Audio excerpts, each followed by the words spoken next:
Skeleton Crew acabou de estrear, tá bom? A gente recebeu 2 episódios aqui, coisa nova em Star Wars, tá bom? E exatamente isso. Será que Skeleton Crew é do que Star Wars está precisando nesse momento? Era o que faltava em Star Wars? Mais aventuras, menos intrigas, né? Por assim dizer. Bora aqui pro vídeo. Eu vou, obviamente, sem delongas aqui, tá? Bora direto pra discussão dos episódios.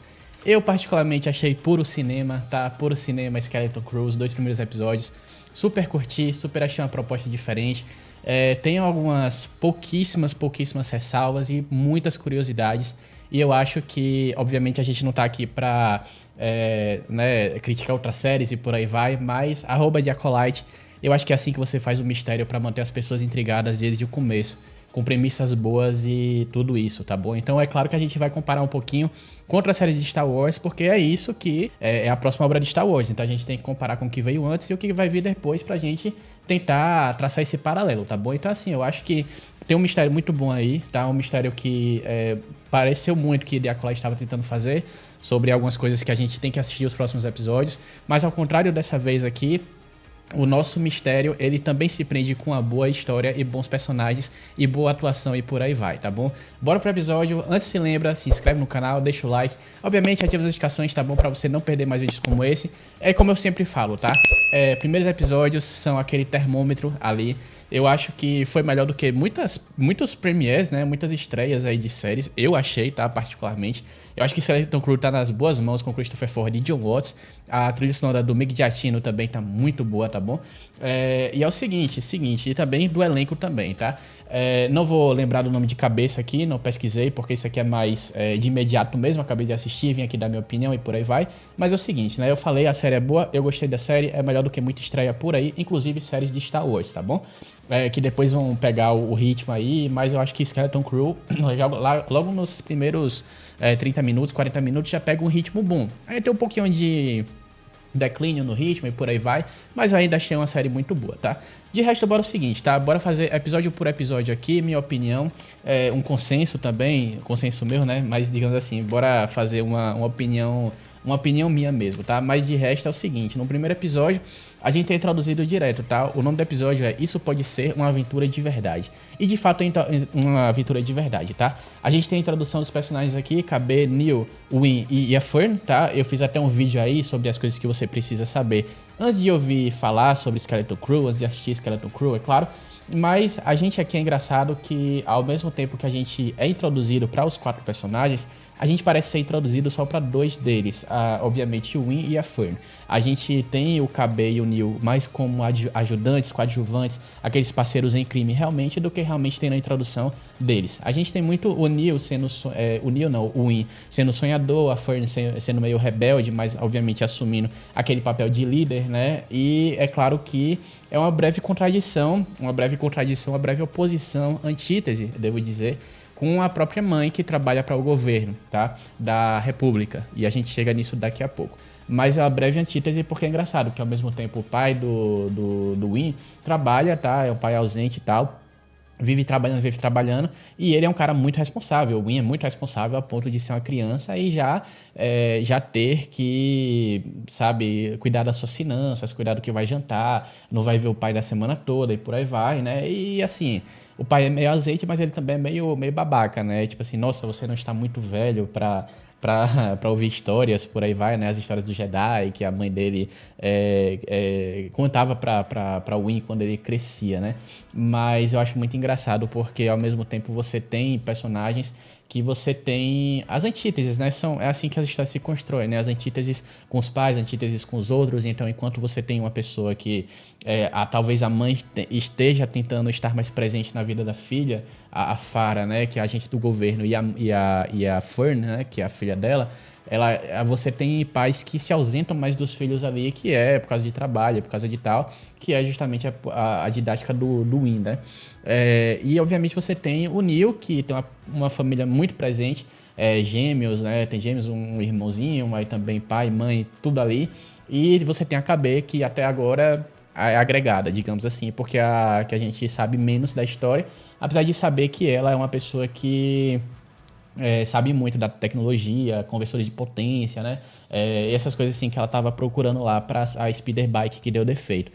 Basicamente a gente não leva a ser descrente nessa história que ela é uma perita, digamos assim, porque a gente vê que desde o começo as crianças estão sendo criadas para trabalhar em alguma coisa chamada a grande obra, tá? Então assim, eu acho que essa grande obra, você vê muitas questões matemáticas, muitas questões tipo assim de matrizes, muitas questões assim tipo mais ensino superior do que realmente ensino fundamental. Então a galera tá decorando números, tabelas, matrizes e não sei o que, enquanto você, assim, né, é justificado porque o universo de Star Wars é repleto de tecnologia, pessoas que falam binário fluente para se comunicar com droids, ou pelo menos entendem binário no caso, né? Então assim, você tem toda essa questão que você faz acreditar que aquilo sim é possível dentro do mundo de Star Wars sem suspender nenhuma descrença.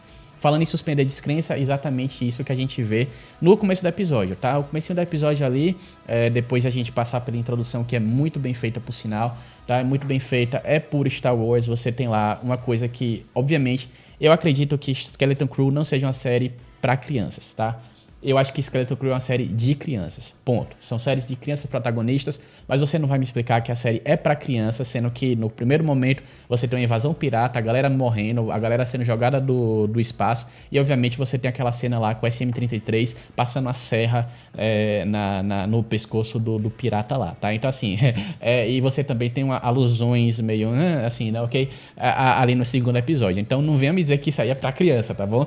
Mas, enfim, é engraçado porque ao mesmo tempo a gente tem uma breve suposição assim que depende do nível de criança, né? Porque Star Wars Resistance também é pra criança, tá? Mas isso aqui também é pra criança, Star Wars sempre foi pra criança.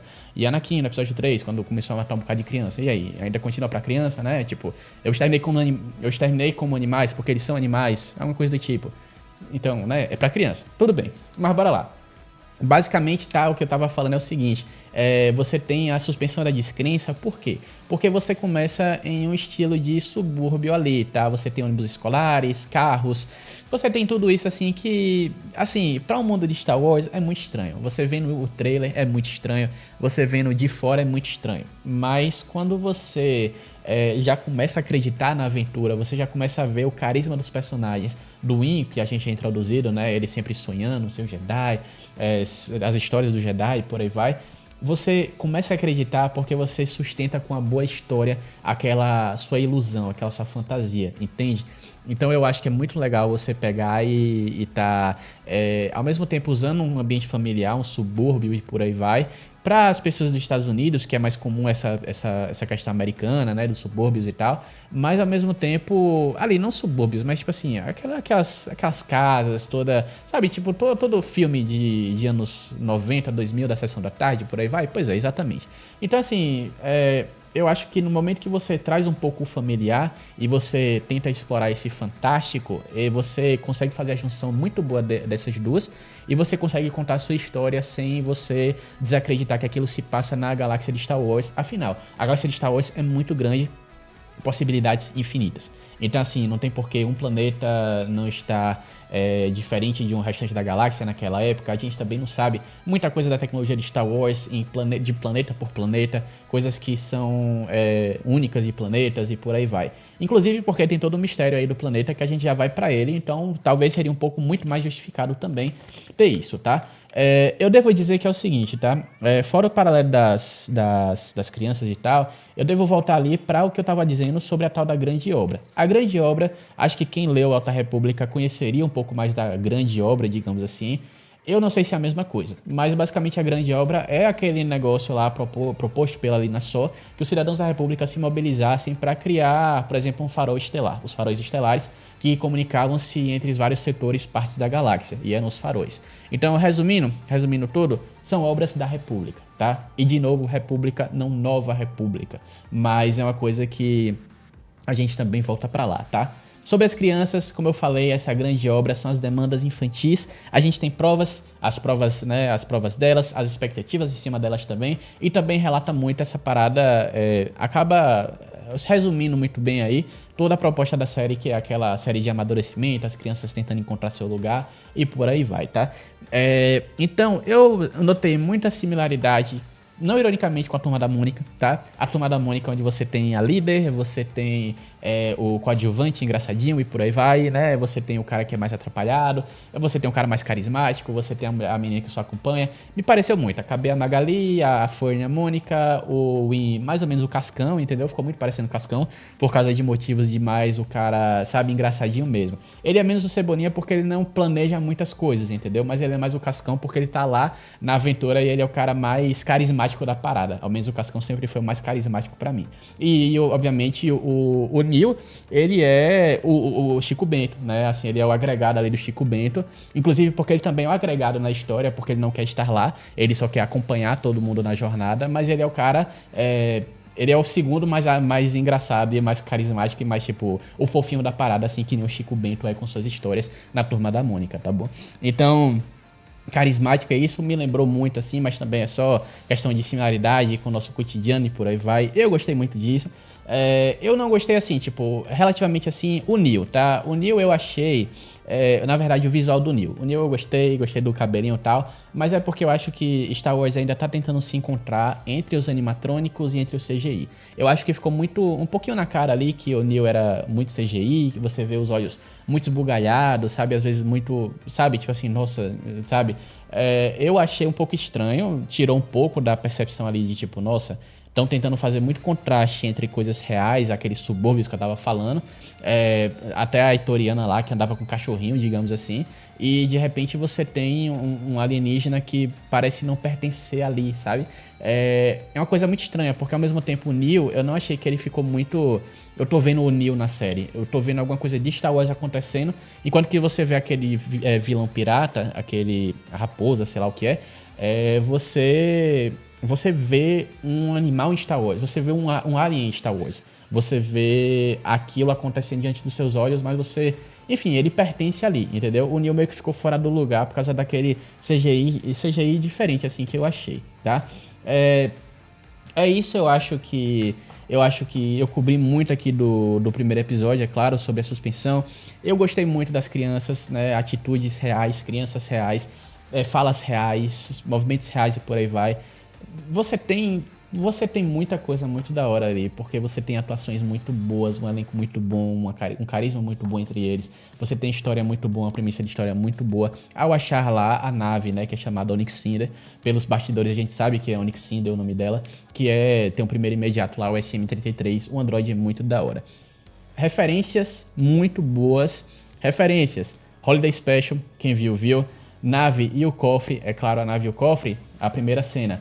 Se isto é uma nave, então por que temos o cofre aqui? A mesma coisa que o Vader falou quando tava com o Capitão Antilles diante dos seus braços, né? Ele falou assim, tipo, se isso é uma nave consular, onde está o embaixador, sabe? Alguma coisa do tipo. Então, obviamente também a gente teve o Win referenciando o Templo de Lothal, com o Templo Jedi que se escondem debaixo do solo.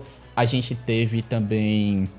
referências muito da hora, que foi, por exemplo, aquela hora que obviamente o SM-33 citou Atolon, que é o refúgio da Aliança Rebelde lá em Rebels. Você tem Albany também, Aldhani no caso. Então, assim, muitas referências muito da hora, mas que, de novo... E Wizard também, claro, né? Diz Sou Wizard, né? Obviamente, né? Então é muito irado. Obviamente, a série também não parece barata. Não parece barata. Skeleton Crew, você vê que tem várias áreas que parece que não economizaram dinheiro algum pra botar ali. De novo, eu acho que vai ser menos do que Acolyte o orçamento dessa série, tá? E promete muito. Eu acho que tem muitas coisas ali a serem feitas, principalmente vários mistérios, como a gente tá indo pro episódio 2, o chamado Muito, Muito Além da Barreira. Muito, Muito Além da Barreira, é claro, a gente tem muitos mistérios porque a gente começa a explicar e tentar entender o que é o planeta de Ate-Atin. A gente não sabe. É aquele mistério que a gente tava falando, aquela república que a gente não sabe que república é, tá? O pessoal tava dizendo que, no caso, quando os piratas encontram os créditos do Win, né? Ele fala assim, nossa, são os créditos da república. Da velha república, na verdade. Obviamente a gente sabe que não é velha república lá de Kotor, porque a velha república, depois que a república... Bora dizer, tá? República Galáctica, Executor da 66, essa República Galáctica foi encontrada agora foi nomeada como Velha República, e a Velha República lá de Revan, de Kotor, de por aí vai, foi chamada de a Antiga República. Então assim, você tem a Antiga República, você tem a Velha República, que é da época das prequels, Qui-Gon Jinn, Mace Windu, Mestre Yoda, e obviamente você tem a Nova República, que é aquela de Luke Skywalker, né, do Legends também ali, quando ele vem a galera de Boss Vader, o Yuuzhan Vong, e também do Kanon também, que é, né, a Mon Mothma como representante do Senado ali, a Leia também, depois que foi descoberta como filha do Vader, Ben Solo e por aí vai, tá? Etc e tal. A gente sabe disso pelos livros, muito contexto aí nessas histórias, mas o ponto é o seguinte, não falam em momento nenhum Nova República enquanto eles estão lá. Só fala República, República, República. Por que exatamente isso? Eu acho que tem alguma coisa a ver com essa grande obra da Alta República, que ainda seria uma república, tá? A época da República, da Lina Só e por aí vai. Ou então a gente tá indo um pouco muito longe e de qualquer forma a gente não sabe o que é. A gente não sabe o que é, eu gostei desse mistério, porque a gente não sabe o que é exatamente o que é essa grande obra, a gente não sabe exatamente qual o contexto dessa grande obra, a gente não sabe o que é essa tal barreira, porque parece que essa barreira é um limite entre a cidade, o planeta, o estado, não sei, sabe? Não sei se é só limitado para aquela área, se talvez seja limitado para todo o planeta de Ateatim, talvez aquela área seja uma área de testes e fora da barreira o planeta se chama outra coisa, entende? Então, assim, é muito curioso isso. É muito curioso porque, ao mesmo tempo, você tem um supervisor que ninguém sabe quem é, mas é diretamente falado, tá? O supervisor, aquela figura mais importante. Você tem, claro, que como eu falei, né? Essa tal da barreira me lembra muito de Oblivion, tá? Do Tom Cruise. Basicamente você tem áreas intransponíveis ali que dizem ser intransponíveis para as pessoas nunca, obviamente, passarem para o outro lado. Quando elas passam para o outro lado, você vê que tem mais coisa por lá. Basicamente, eu não vou entregar a premissa do filme aqui, o plot twist do filme, mas basicamente é isso que acontece lá em Oblivion. Então, você tem uma barreira que não pode ser ultrapassada, e quando ultrapassada, você descobre novas aventuras e por aí vai, tá? Então, é muito da hora você ter esse mistério aí, tá? E de novo, eu não sei se é limitado à cidade, é limitado, mas fica o pensamento, tá? Se é limitado ao planeta, se tem alguma coisa a ver, por exemplo, que eu estava observando, a quantidade de crianças, idosos e por aí vai. A gente faz muita questão de mostrar um bairro residencial, crianças estudando, adolescentes, no caso, aquele guri que implica com a Fern, mas não mais que isso. Adultos limitados com androides também, androides que fazem o policiamento das áreas, você tem androides que fazem o ensino das crianças, você tem um supervisor misterioso, não sei. Então, assim, eu acho que você tem muita coisa doida aí acontecendo, tá? Eu acho que você tem muito menos adultos, você tem muito mais crianças do que deveria ter para uma relatividade de adultos. Não sei se isso é válido, esse questionamento, mas é interessante. Talvez seja uma área de testes, talvez seja alguma coisa que eles sejam isolados do restante da galáxia. Não sei, né? É muito interessante você pensar sobre isso. É muito engraçado também você dizer que tudo ali é culpa do Win, tá? Pelo que aconteceu, todo mundo fica, nossa, não sei o que e tal. É culpa do Win, também gostei muito disso. Obviamente a gente tem uns nomes meio bobinhos, tá? A gente tem tipo George Nanawood, que é o cara do Jude Law, quando vai ser revelado. A gente tem tipo Joko, Jorb, por aí vai, mas isso é besteira mesmo. É claro que a gente sabe que, assim, particularmente, eu não gostei muito da Fern. Eu acho que ela é uma personagem muito menos carismática do que o restante, mas é mais por questão pessoal mesmo. Eu gostei mais do Win, com certeza, tá? Porque o cara, ele pareceu muito aquele típico sonhador, Luke Skywalker, por aí vai. E de novo, lembrando, Luke Skywalker por aí vai sonhador. Lembrando que a gente tá na época da Nova República. O Luke Skywalker já aconteceu. Mas aí que tá, se o Win ele é tão familiarizado com Jedi, com histórias e por aí vai, por que um Luke Skywalker não existiria no mundo dele? Porque ele não quereria ser igual o Luke, e sim como qualquer Jedi. Isso poderia ser explicado porque a Teatin tá isolado de assuntos galácticos, talvez não sabemos por quanto tempo. Talvez as crianças sejam os primeiros a serem isolados do mundo, talvez os pais sejam também isolados e aquilo é tudo um experimento, talvez não, talvez tipo, não sei, sabe? Então assim, fica na dúvida porque nem o droid, o primeiro imediato da nave lá que caiu no planeta, sabe onde é de fato aquele planeta, ou talvez se aquele outro planeta também não é conhecido por outro nome nos assuntos galácticos, né, da história de Star Wars. Então, é muito interessante você ver isso, tá? Mas enfim, eu não gostei muito da Fern e tal, mas questão de carisma mesmo. Mas porque, como eu falei, ela é uma força oposição ao Win, de quem eu gostei bastante. Então é claro que eu não fui muito fã dela, digamos assim. E é claro que eles param lá no Porto Borgo para buscar suprimentos para a nave, etc e tal, tá? E você, de novo, você vê essa parada aí da Velha República, dos créditos da Nova República, você tem o questionamento. E uma coisa muito da hora que pegou mesmo, tá? É porque a galera fala que a Teatinha é o planeta perdido do Tesouro Eterno. Não sei o que é isso, tá? Não sei o que é isso, de novo, eu não sei qual a relação disso, mas é uma coisa muito importante para se falar que é o planeta perdido do Tesouro Eterno. O que é o Tesouro Eterno? Várias riquezas, créditos da Velha República, juventude eterna, não sei, né? Bora viajar um pouco? Bora. Juventude eterna, tá? Não sei. Mas o que explicaria as crianças, explicaria a grande obra, explicaria o rejuvenescimento, não sei, alguma coisa assim. Mas uma coisa também que, obviamente, a gente vai acabar nesse vídeo aqui. Eu sei que eu falei muito assim, falei muito, mas eu falei 20 minutos já, tá? Mas eu falei muita coisa, mas é porque eu também não vou aqui ficar analisando cena por cena e tal. Eu deixo isso pros meus amigos de outros canais, tá? Obviamente eu não tô aqui pra cortar cena por cena, mas sem falar o que eu achei. Mas é o seguinte, eu gostei muito do Jude Law. Tô curioso em relação ao Jude Law, mas eu não acho que ele seja um plot twist que nem The Acolyte.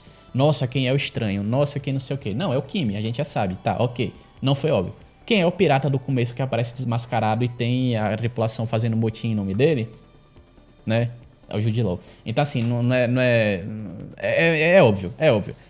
Parece muito óbvio. E ele ser um Jedi ou não, independe. Ele não pode ser um Jedi, ele pode ser um ser sensitivo à força. Lembra de Ben Skull, lembra de Shinhat?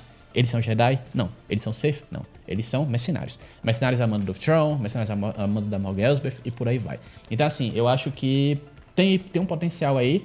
É uma coisa muito interessante, mas ao mesmo tempo, pensando bem aqui, pensando bem melhor, tirando um pouquinho o pé do acelerador, eu acho um pouco preocupante, porque isso também é uma ideia um pouco reciclada, tá? Um pouco reciclada fazer o plot twist de Acolyte com o Jude Law mascarado, se for ele mesmo, 90% de certeza que for, mas ao mesmo tempo também fazer um fora da lei, força sensitiva à força, que não é exatamente Jedi nem Sith, tá? Apesar de que eu acredito que o Jude Law, ele vá iludir as crianças, dizendo assim, nossa, não sei o quê. E aí, obviamente, ele como pirata, né, que estava à busca de tesouro, riqueza, e que fez questão, obviamente, de ser exilado pela tripulação, fez questão de ser mostrado isso na série e questão de, tipo, mostrar a pouquíssima riqueza de um crédito, uma unidade de crédito que ele achou no começo.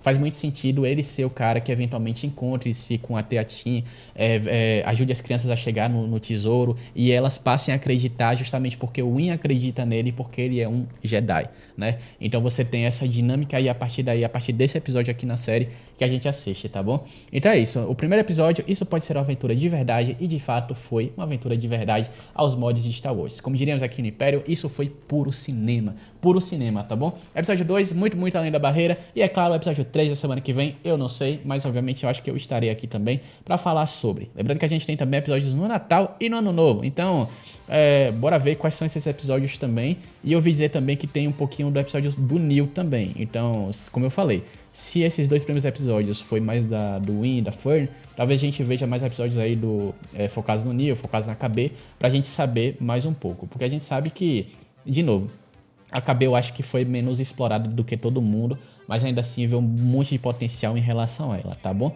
De resto, é isso. Você gostou da minha opinião, gostou do meu vídeo, se inscreve no canal, ativa o like, deixa aí ativa as notificações aí na moral, viu? Então, é isso. Me diga o que você achou da série, comenta aí embaixo, obviamente, e obrigado por ter assistido até aqui. Como diríamos aqui no Império, uma vida longa ao Imperador e até a próxima.